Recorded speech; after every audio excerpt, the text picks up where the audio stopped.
Gênesis 4:1 e 4:8. E conheceu Adão a Eva, sua mulher, e ela concebeu e teve a Caim.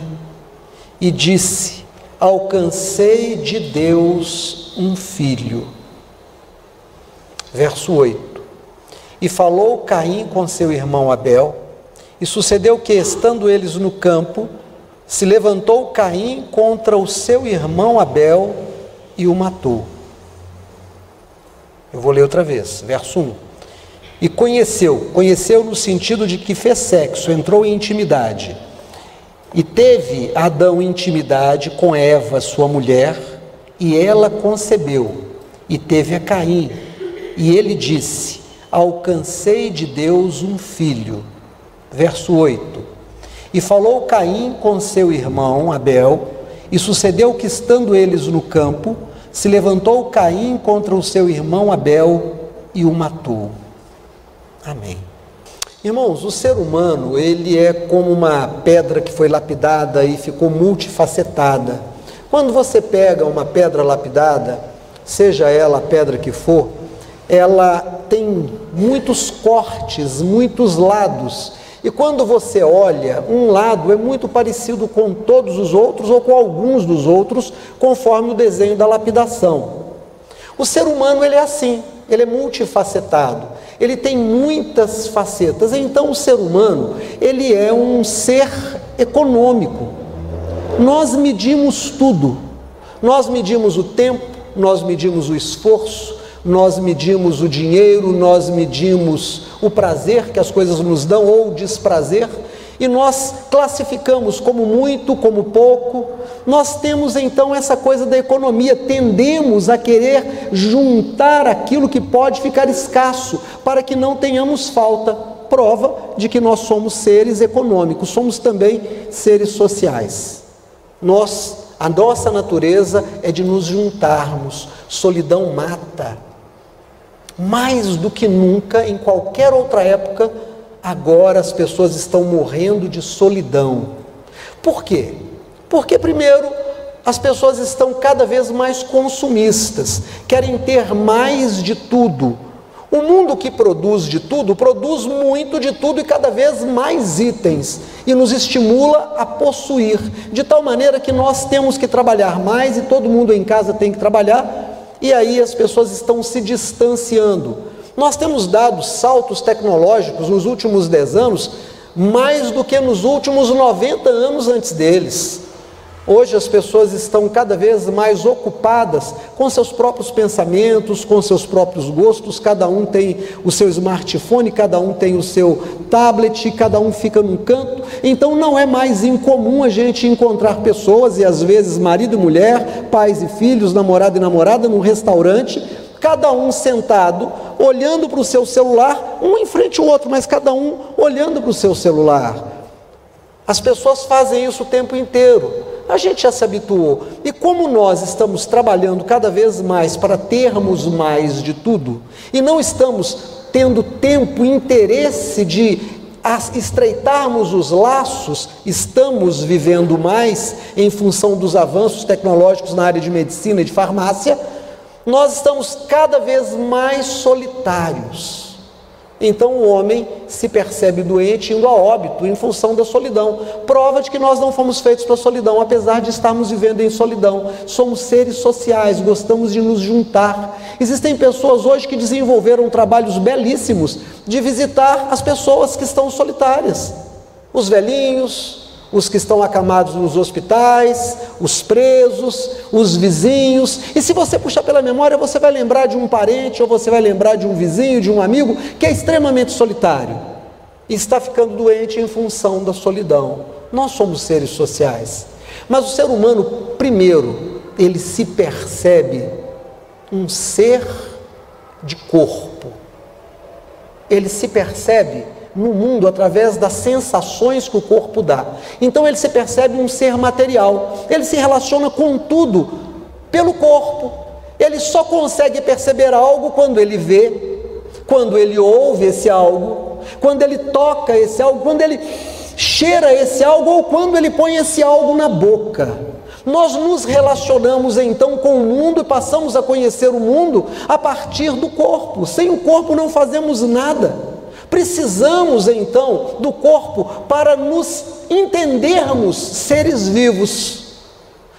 A segunda coisa que o homem descobre é que ele é um ser psicológico. Significa que ele se percebe diferente dos outros e percebe que existem outros que são diferentes entre si. E ele começa a se relacionar na sua individualidade com a individualidade dos outros e com o coletivo.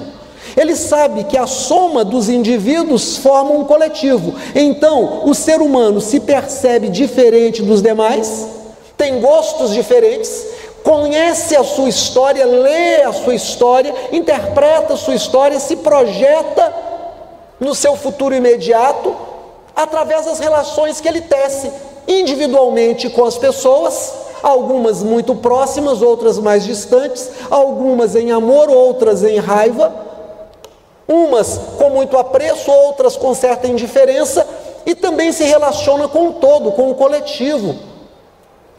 Depois o ser humano, ele começa a se preocupar com alguns fenômenos que a sua porção econômica, que a sua porção social, que a sua porção material e que a sua porção psicológica não podem responder. Nós lemos dois textos. O primeiro texto que nós lemos diz que Adão dormiu com sua esposa, fez sexo com ela e ela começou a mudar.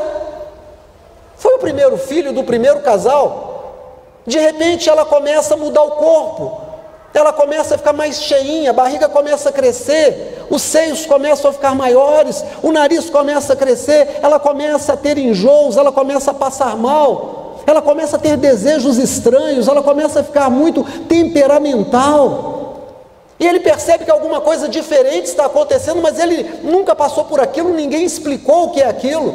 E ele fica olhando sem saber o que é aquilo, e de repente ela entra em trabalho de parto, tem um filho, e Adão percebe que toda aquela mudança trouxe um ser humano novo, e ele se afeiçoa àquela criança, e ele sabe que é dele e que é dela. Ele pega aquela criança e vem e diz: alcancei do Senhor, alcancei de Deus um filho. Mais tarde ele tem um segundo filho, talvez tenha outros filhos, os anos se passam, o mais velho, numa relação de ciúme, de inveja, acaba matando o seu irmão, o seu primeiro irmão, Abel. E aí esse homem se relaciona pela primeira vez com o fenômeno chamado morte. Ele que viu aquele ser vir ao mundo e o apresentou a Deus dizendo: alcancei do Senhor, ele agora olha para a terra que bebe o sangue daquele seu filho agora sem vida, e ele não tem o que fazer, e ele diz: eu devolvo ao Senhor. Então nesse momento se inaugura uma porção, o homem se reconhece também um ser espiritual. Ele reconhece que existe alguma coisa para além dele, para além da matéria, para além da psique, para além da sociedade, para além da economia, para além de tudo que ele vive nesse mundo, existe alguma coisa. Existe alguma coisa que traz a esse mundo as coisas e que tira deste mundo as coisas. E o homem começa então a interpretar as coisas. Ele começa a dizer: bom, então existe algo antes de mim, existe algo antes do lugar que eu vivo, existe alguma coisa que vai para além disso, e o homem então descobre a sua porção espiritual. Então o homem agora é um homem material, é um homem psicológico e é um homem espiritual, e ele se relaciona com esse espiritual. Num primeiro momento, o homem começa a imaginar que os seres que viveram aqui na terra, que foram seus filhos, seus pais, seus irmãos, seus amigos, seus inimigos, ao desencarnarem, ao morrerem, habitam ainda essa terra e se manifestam nos fenômenos da natureza. Então, quando vem uma chuva muito forte, talvez seja um destes espíritos desencarnados que acabou ficando com raiva, e quando a colheita vem muito boa, talvez esse seja um destes espíritos que também tenha favorecido, e o homem começa então a imaginar que este ser que morre, de alguma forma se transforma numa divindade. E aí ele começa a construir uma relação com o sobrenatural. Quando ele começa a construir uma relação com o sobrenatural, ele precisa de símbolos, ele precisa de instrumentos, ele precisa de ritos, ele precisa de lugares sacros, ele precisa de intermediários, porque ele não pode se ocupar o dia inteiro destes seres espirituais. Então ele separa alguém que se ocupa disso para ele. E aí nasce o sacerdócio leigo. E num primeiro momento as mulheres foram aquelas encarregadas de se relacionar com essas divindades do lar. Então havia em cada casa uma fogueira, um fogo, e as mulheres eram aquelas encarregadas de não deixar apagar o fogo dentro de cada casa, porque o fogo, teoricamente, ele iluminaria este espírito desencarnado que estava habitando aquelas regiões, e se apagasse o fogo, aquele espírito se perderia. Qual era a preocupação das pessoas que estavam vivas dentro dessa casa?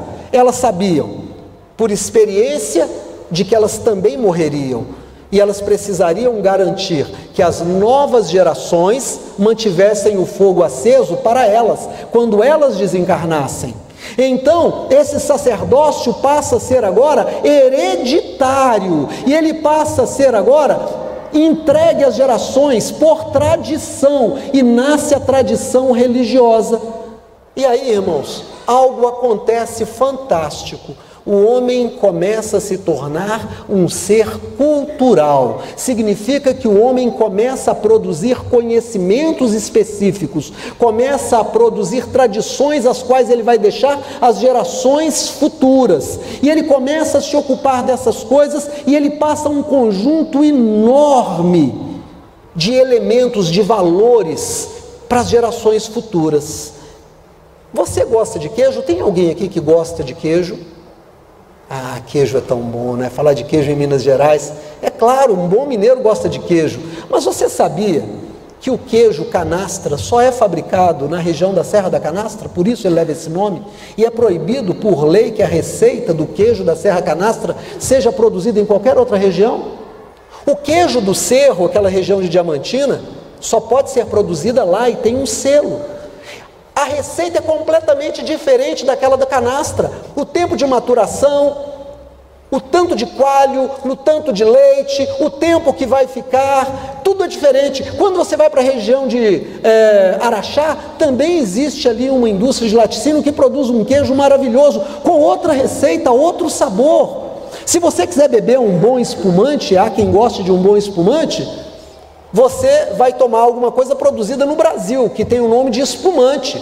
Mas se você quiser beber um espumante produzido na França, talvez você vá comprar uma champanhe, que é, na verdade, a mesma bebida produzida na região de Champagne. Mas aquela forma de fazer aquela bebida só se faz ali. Eles passam a receita de pai para filho, de uma geração para outra geração. Isso é uma tradição. E a religião, ela recebe historicamente muitas coisas para serem seguidas. Então o ser humano é um ser por natureza religioso. E o que isso significa? Significa que na religião o homem encontra sentido para a existência. Irmãos, fora da religião não há sentido para a existência. A religião é a única possibilidade de resposta a duas perguntas: como eu nasci, como eu existo? Não o aspecto biológico, não o aspecto sexual, mas de onde vem a minha essência? De onde vem isso que se tornou eu? E a segunda pergunta: com a morte, para onde eu vou? O homem consegue se projetar num futuro abstrato, transcendente, a partir da religião, porque a ciência não pode responder. A ciência não diz para você de onde você veio e para onde você vai. Algumas pessoas acabam rompendo com o pensamento religioso e assumem ser ateias. Dizem: eu sou um ateu, eu sou ateia. Quando você encontra uma pessoa que é ateu ou que é ateia, sabe o que ela vai te dizer? Ela vai dizer assim: quando morre, acaba tudo. Morreu, acabou. Irmãos, não há esperança para o ateu. O ateu não tem sentido de vida. Se você perguntar para o ateu, para que você existe? Ele disse, não sei. Eu levanto, como, trabalho, durmo e espero morrer. E o dia que você morrer? O dia que eu morrer acabou. E a sua passagem na terra? Eu não sei para que serve. Alguns tentando resolver esse dilema, esse problema, vão dizer assim, o homem existe para fazer o bem ao seu próximo. O grande problema é que quando eu faço bem ao próximo, esse bem não permanece, porque esse próximo também morre, não há bem que dure para sempre, e o homem entra então numa amargura muito grande, e toda pessoa que se disser ateia, ou que se dizer ateu, é uma pessoa amargurada, é uma pessoa sem esperança, é uma pessoa que está esperando que a morte o alcance para que essa angústia do não saber acabe. Ele vive constantemente numa angústia. Mas a pessoa que é religiosa, e perceba que eu não estou dizendo esta ou aquela religião, a pessoa que é religiosa, não. A pessoa que é religiosa, ela olha para o futuro e diz, eu vou ressuscitar, eu estarei com Jesus, olha, eu vou reencarnar, muitas vezes até que eu alcance o estado da perfeição, olha, eu vou passar dessa para uma cidade espiritual, eu vou viver numa outra dimensão, enfim, a religião consegue fazer com que o ser humano se projete no futuro.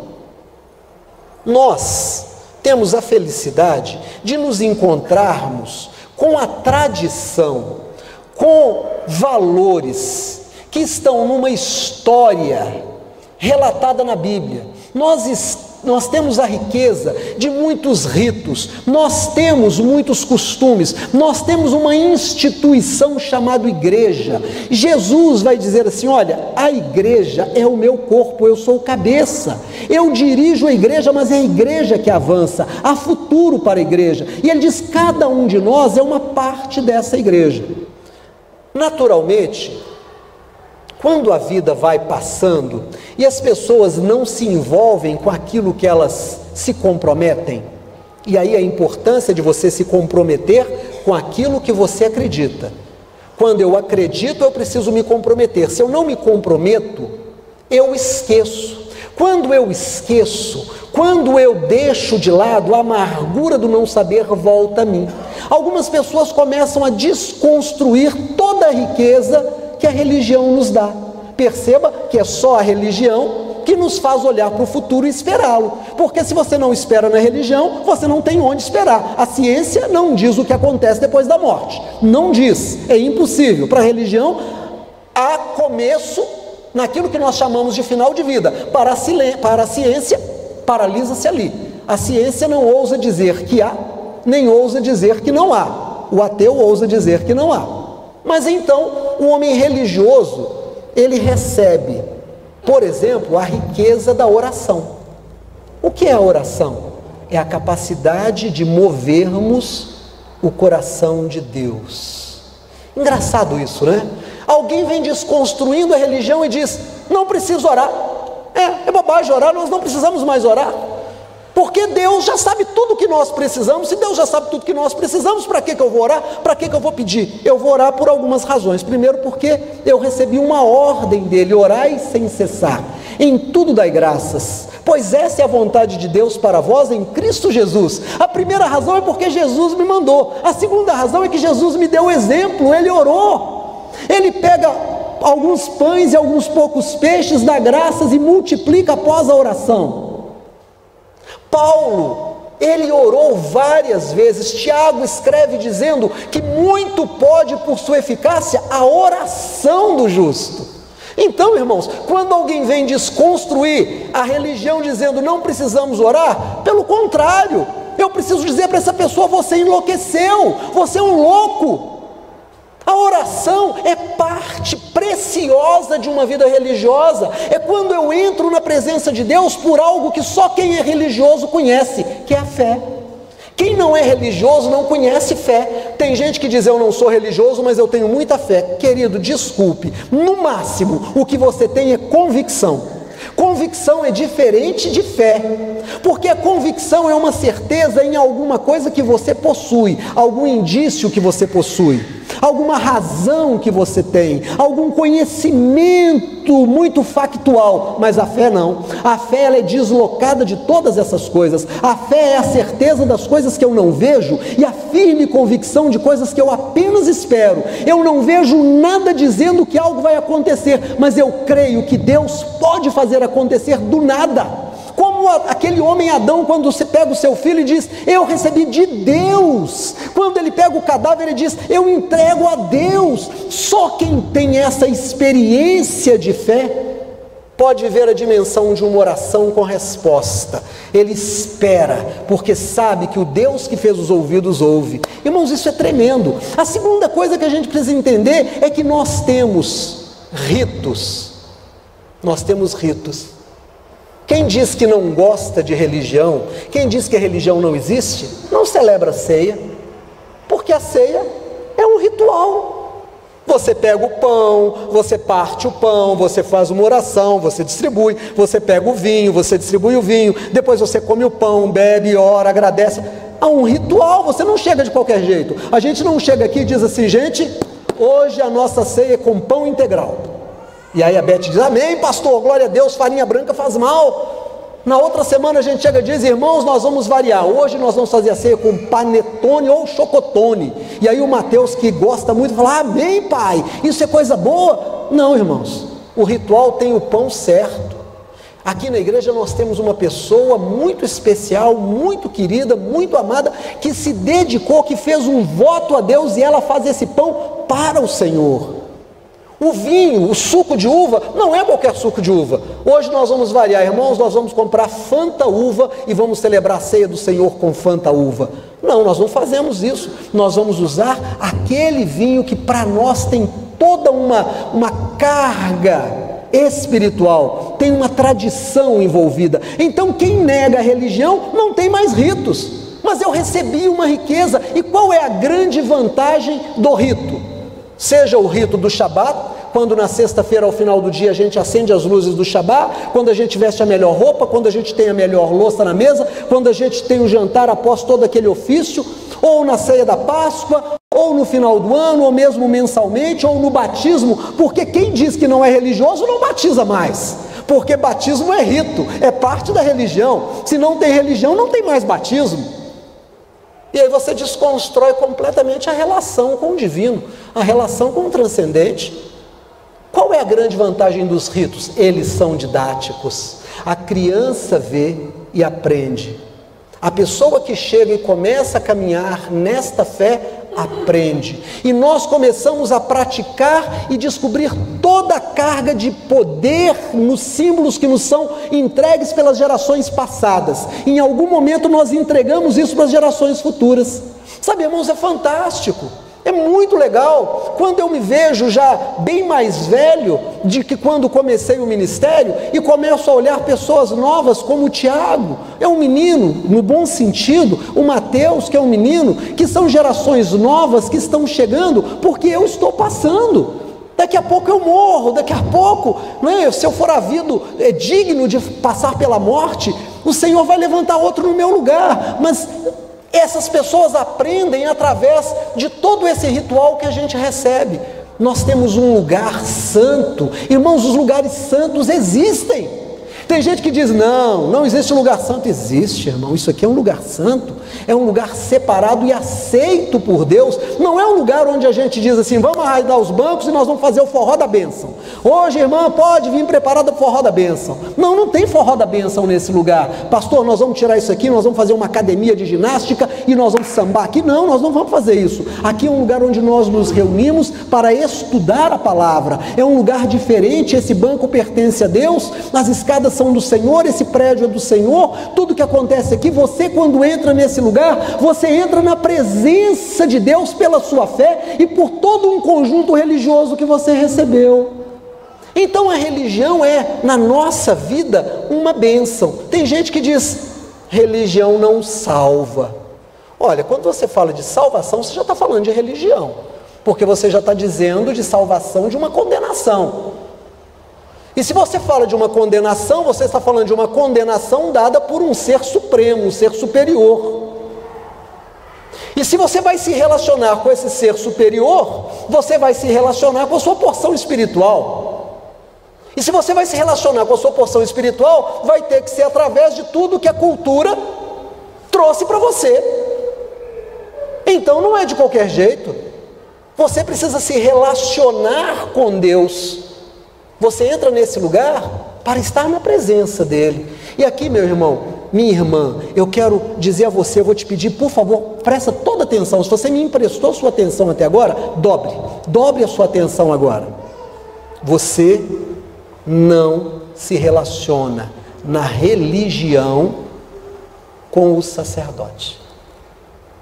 Você se relaciona com Deus através de tudo que a religião tem, através do sacerdote, através dos utensílios do templo, através do templo, através dos ritos, através das orações, através da fé. A sua relação é com Deus.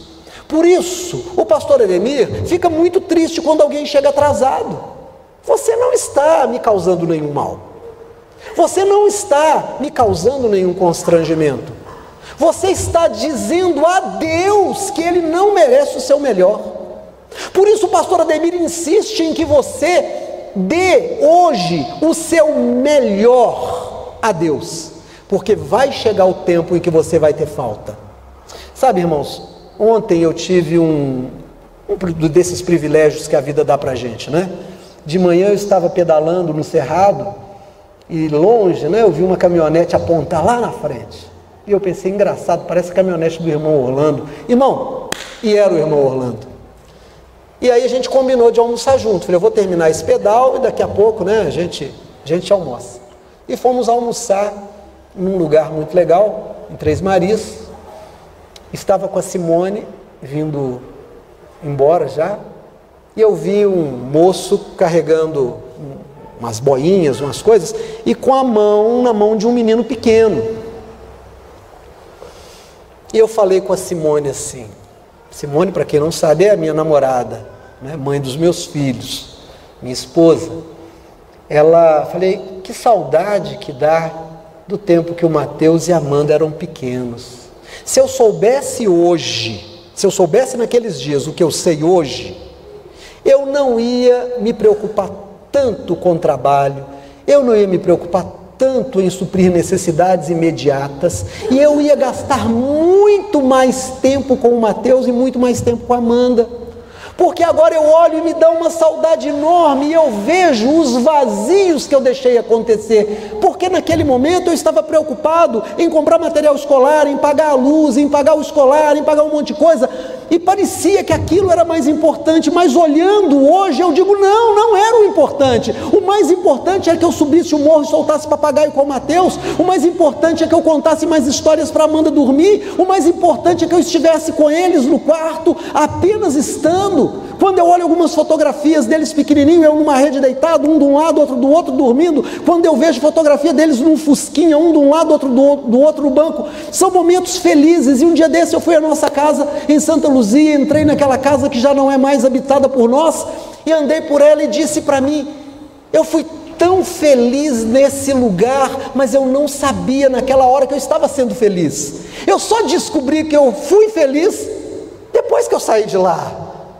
E aí eu disse para o irmão Orlando, quando a gente estava saindo, a Esther queria ficar na piscina um pouquinho, o irmão Orlando disse, vamos embora. Eu falei, Orlando, fica com ela mais tempo, fica aqui mais 2 horas, mais 3 horas, porque vai chegar o momento em que você vai olhar para trás e vai dizer, eu queria poder voltar lá atrás e ficar mais 1 hora, mais 2 horas com ela, e não vai ter mais jeito.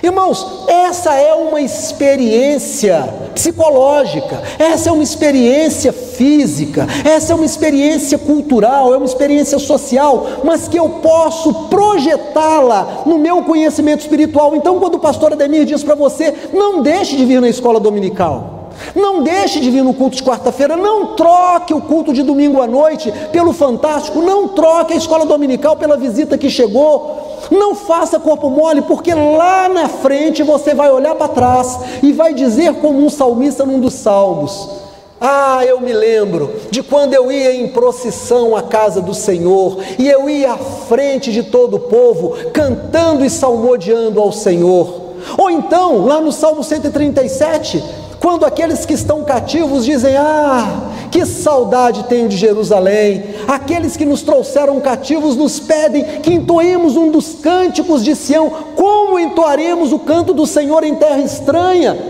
Eles estão falando de algo que eles tinham e não valorizaram. Irmão e irmã, o pastor Ademir não é prejudicado quando você não vem à escola dominical. E abrindo um parênteses, que escola dominical nós tivemos hoje. Meu Deus, eu que dou escola dominical, saio daqui dizendo: Jesus é maravilhoso. O Salmo 38 é algo extraordinário. Nos jogou em Romanos capítulo 7 e nós fomos estudar a graça e a lei, a tensão entre o pecado e a graça. Que coisa maravilhosa é poder vir e estudar a palavra. Mas sabe quando é que vai fazer toda a diferença? Quando você não puder mais vir, porque você vai estar acamado, doente, ou vai estar velho, ou vai estar distante, e você vai dizer como o pessoal do Salmo: ah, que vontade de estar em Jerusalém, que vontade de estar na minha igreja. Meu irmão e minha irmã, fechando a Bíblia e a minha agenda, eu quero te dizer que a parte mais linda do ser humano não é a sua parte econômica, não é a sua parte psicológica, não é a sua parte social, não é a sua parte cultural. A parte mais linda do ser humano é a sua parte religiosa. Cuide da sua religião, ame a sua religião, tenha orgulho da sua religião. Não diga apenas porque você ouviu alguém dizer e parece que é intelectual, parece que é chique dizer: não, o que salva é Jesus, religião não salva. Se tem Jesus, tem religião, porque a Bíblia diz: não há outro mediador entre Deus e os homens, a não ser Cristo Jesus homem. Mediador significa aquele que religa. Nós tivemos uma ligação com Deus em Adão, estávamos todos em Adão ligados a Deus. O pecado entrou e nos desligou. Adão foi enxotado, mandado embora para fora do paraíso. A ligação com Deus quebrou. Jesus veio, recuperou o que o homem havia perdido, pegou a mão de Deus, pegou a mão do homem e religou. Quem tem Jesus é religioso. Quem é religioso quer Jesus, se for cristão. Então não diga como outros andam dizendo: quero Jesus, mas não quero religião. Isso pode até parecer bonito, mas é de uma, vou usar uma palavra amena, de uma tolice, é de um desconhecimento, é de um envenenamento espiritual enorme. E sabe o que é pior? É que tem muita gente boa advogando essas ideias terríveis. Por isso a Bíblia diz: cuidado, muitos apostataram da fé, a ponto de negarem o nosso único e suficiente Salvador Jesus Cristo. Muitos largaram da fé dizendo que Jesus já tinha voltado. Muitos negaram completamente a obra da graça e começam dizendo: não há mais religião. A parte mais linda que cada um de nós tem em si é a parte da religião. No dia que você está no aperto, é a religião que diz para você: tem esperança. No dia que ninguém te ouve, que ninguém te dá razão, tem um que te ouve, é a religião que te fala quem ele é. Quando você não tem onde buscar solução, tem um nome que se projeta para você, e é a religião que te conta quem é essa pessoa. E o nome dela é Jesus. Jesus é a nossa religião. Jesus é a nossa igreja, é a nossa denominação. Jesus são os bancos que nós sentamos. Jesus é o rito que nós praticamos. Jesus é a oração que nós fazemos. Jesus é o altar, é o sacerdócio que nele está. Sem Jesus não há esperança, e se tem Jesus, tem igreja. Se tem igreja, tem religião. Como dizer então que nós não temos religião? Se a coisa mais linda que a tradição nos deu é a nossa religião. Quando alguém te perguntar qual é a sua religião, não comece a inventar. Comece a dizer: ah, não, eu sou cristão, eu não sou evangélico. Ah, diga: eu sou evangélico. Ah, mas tem um monte de evangélico que faz um monte de coisa errada. É verdade, tem um monte de médico que mata, não cura. Tem um monte de advogado que rouba, não defende. Tem um monte de juiz que não julga, vende sentença. Tem um monte de policial que não é policial, é bandido. Tem um monte de pastor que não é pastor, é lobo. Tem um monte de religiosos que são falsos, mas você é verdadeiro. E eu quero te falar uma coisa, para a gente terminar. Duas coisas. O Senhor Deus, em Êxodo, capítulo 19, junta o povo e diz assim: vós sois sacerdócio real. E um dia desse, alguém me manda um vídeo de um dos grandes teólogos, um dos grandes pastores do Brasil, dizendo: não precisa pedir que o pastor ore por você, não tem oração mais poderosa, um crente não faz oração mais poderosa do que o outro. Tá bom. E ele disse: olha, esse negócio de sacerdócio acabou, porque a Bíblia diz: vós sois o reino sacerdotal, então não tem mais sacerdote. Tá bom. Êxodo 19, o Senhor Deus chama todo mundo e diz: vós sois o sacerdócio real. Mas ele junta esse povo e diz assim: unjam Arão como sumo sacerdote, e a tribo de Levi como tribo sacerdotal, e tem todo um ofício, tem tabernáculo, tem utensílios, tem sacrifícios, tem orações. Então o povo sacerdotal tinha sacerdote, tinha oração, tinha tudo. O nosso irmão Pedro, na sua segunda carta, no capítulo 2, no verso 9, vai pegar esse versículo e vai dizer à igreja: vós sois a nação santa, o povo separado por Deus para ser sua propriedade peculiar, vós sois o sacerdócio real. Em cima desse verso é que esse pastor equivocadamente diz que não há mais necessidade de sacerdote, porque o povo todo é sacerdote. Irmão, se o povo sacerdotal era Israel e eles tinham sacerdócio, tinham oração, tinham sacrifício, tinham tabernáculo, tinham altar, por que nós agora que somos sacerdócio real, não temos sacerdote, não temos mais oração, não temos mais lugares santos? Óbvio que temos. A Bíblia não diz que muito pode por sua eficácia a súplica do justo? Claro que diz. Então tem uma diferença, sim. Cuidado com as falsas doutrinas que circulam no meio da igreja, desvalorizando as tradições que nós recebemos dos nossos pais. E você quer ver uma coisa linda? Quem tem um mínimo de conhecimento da palavra de Deus, pode me responder, só levantando a mão. Quem aqui se acha verdadeiramente descendente, filho de Abraão, Isaque e Jacó? Levanta a mão. Então você recebeu esse conhecimento pela tradição. Como é que você vai desvalorizar a tradição e dizer que não existe mais religião? Nós vamos fazer o quê? Vamos jogar a nossa religião fora? Nós vamos jogar a nossa tradição fora? E nós vamos viver o quê? O samba do crioulo doido da fé?